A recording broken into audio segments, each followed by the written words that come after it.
There are, in fact, internationally driven terrorists who are living among us. They're living in the United States. They're ready to commit acts of violence against Americans. All right, so let me set this up before we start. This clip is from Ben Shapiro, and it begins with a real terrorist attack in Michigan. But pretty quickly, Ben turns that into a much broader argument about Islamist extremism in America, immigration, and even parts of American politics. And to be clear, I agree with the basic point that terrorism is real and should be taken seriously.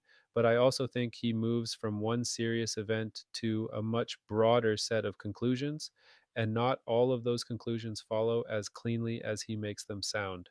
So I'm going to pause throughout and give my take on what I think he gets right, what he gets wrong, and where I think the analysis starts to stretch. There's new information that is now emerging about a terrorist named Ayman Khazali. That would be the radical Muslim who attacked the Temple Israel in West Bloomfield, Michigan on March 12th. So according to 6 ABC,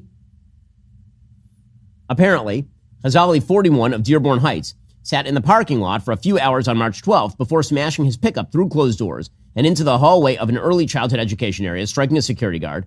And then he exchanged gunfire with another guard, and then he shot himself. That's what the FBI said at the time.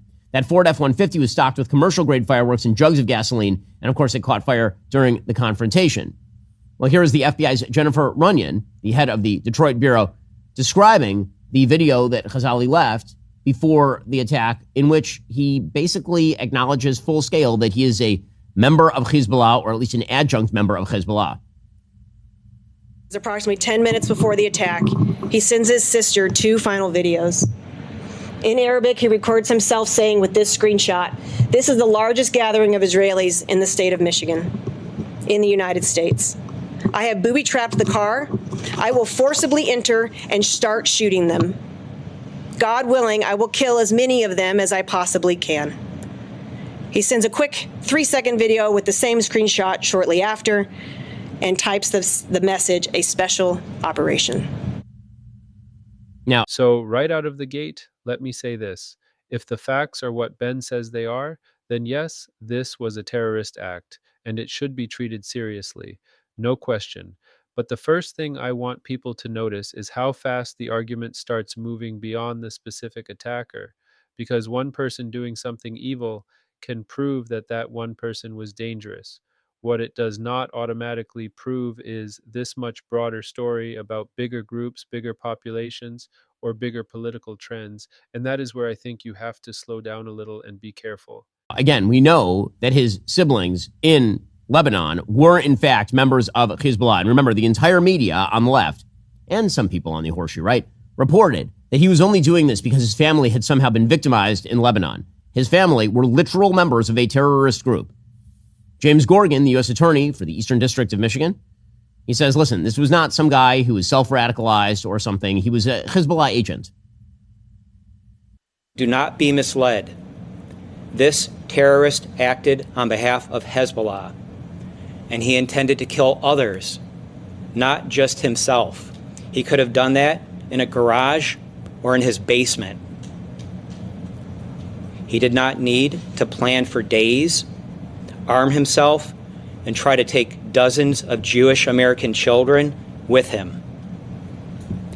His death was just a means or a tool to kill as many Jews as he could. That's why his last statements were that he was on a special operation to kill as many of them as he possibly can. Now here, Ben is pushing back on the idea that this was just some random, isolated lone wolf, and that is a fair thing to question. Sometimes people are influenced by propaganda, ideology, or networks that are bigger than themselves. But I think he starts blurring together categories that really should stay separate. There is a difference between direct membership, ideological influence, sympathy, propaganda exposure, and being under actual operational control. Those are not all the same thing. And when you collapse them together, it can make the case sound way more airtight than it really is. And as Gorgan expressed, it's not that Khazali was some sort of lone wolf, that he was just reading stuff on the internet. He was an actual adjunct member of Hezbollah. And Hezbollah is an Iranian-backed Lebanese terror group that has been targeting Israel for destruction for literally decades. They're also responsible for the murder of hundreds of Americans back during the Beirut barracks bombing in the early 1980s. Here is Gorgon saying that Khazali was not, in fact, a lone wolf. He was a terrorist living on American soil, and we allowed him to enter. I've seen some odd attempts to explain away or even lessen this terrorist attack by claiming that he was an isolated lone wolf. But that is misleading. Terrorist propaganda is designed to activate the so-called lone wolf to act on behalf of the terrorist organization. And it makes no legal difference if the current leader of Hezbollah himself, Naim Qassem, called this man and told him to attack Temple Israel, or whether he simply heeded Hezbollah's call to kill Jews and, in his words, burn their world. Again, this is exactly right. We need fewer people immigrating to America who are terrorists. I know this may be controversial to some, but I don't know. I feel like that one is pretty commonsensical. So overall, that is my issue with the clip. I think Ben is strongest when he is making the basic point that terrorism is real, extremist violence is real, and people should not downplay it. On that, I agree with him.